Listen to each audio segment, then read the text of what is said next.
პეტრე ფომენკოს სახელოსნო საქართველოში პირველად და მოსკოვის ლეგენდარული თეატრის ორი ძალიან ცნობილი სპექტაკლი „გლები და ცხვრები და ოჯახური ბედნიერება ქართველი მაყურებლის წინაშე“. ალექსანდრე გრიბოედოვის სახელობის სახელმწიფო რუსული დრამატული თეატრის დიდი სცენა პეტრე ფომენკოს შემოქმედებას უმასპინძლებს. ალექსანდრე ოსტოვსკის პიესის მიხედვით დადგმული „გლები და ცხვრები“ უკვე წლებია ფომენკოს სახელოსნოს სავიზიტო ბარათია. სცენაზე გადმოტანილი ლევ ტოლსტოის ოჯახური ბედნიერება კი არაერთ ნომინაციაშია გამარჯვებული.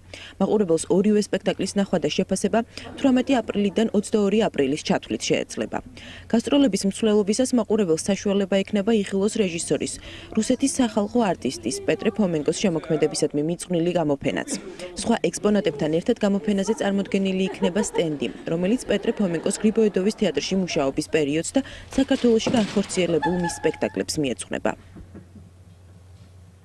ფომენკო ჩვენთან მუშაობდა ორი სეზონი 71-72 წელს და ერთ-ერთი დაპა მემორიალური, რომელიც არის სოფლიოში, არის ჩვენ თეატრში. ძალიან მოხარულია, რომ ეს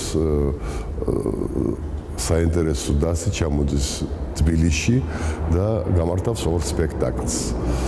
ჩვენ დიდი ხანი გვინდოდა ამ დასის დაპატიჟება საქართველოში, იმიტომ ფომენკო თეატრი ეთლება ერთ-ერთი უძლიერესი თეატრი განამართა რუსეთში, ევროპაშიც. ორივე სპექტაკლი, რომელსაც ჩამოიტანენ და უჩვენებენ ჩვენს მაყურებელს, დაჯილდოებულია უამრავი პრემიებით, დაწყებული რუსეთის ნაციონალური პრემიით, დამთავრებული მრავალ საერთაშორისო თეატრალურ ფესტივალზე მიღებული პრიზებით და ამიტომ ძალიან დიდი ბედნიერებაა, რომ ჩვენ გვექნება საშუალება ეს ორი სპექტაკლი ვნახოთ ზუსტად.